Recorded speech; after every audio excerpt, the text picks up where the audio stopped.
And I know that, when I first saw you, when you walked into the station tonight, I was getting the latest from NBC Nightly News with Lester Holt on the ground in El Paso. And I've got to say, just to be frank with everyone who's watching, our hearts are hurting.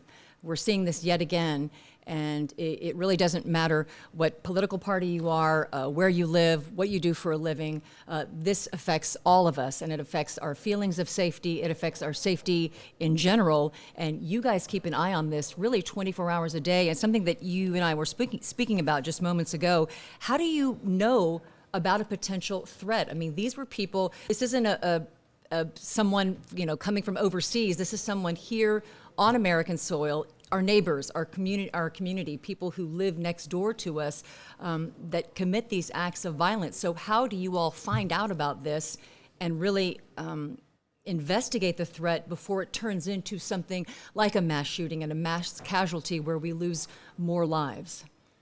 Sure. Well, law enforcement is tasked with, trying to prevent these, certainly responding to them. We have all kinds of human capital and assets to help us try to do that. But our biggest partner, and perhaps the best thing to help us prevent one of these, is the public.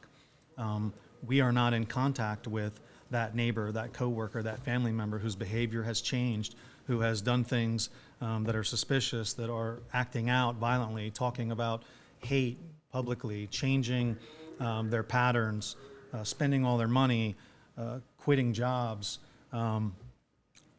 The possession of weapons alone is really not an indicator, but a change in pattern. A person who's never had a weapon before now goes and acquires 10 or a whole lot of ammunition. Those are indicators. Those are the kind of things that we need to know.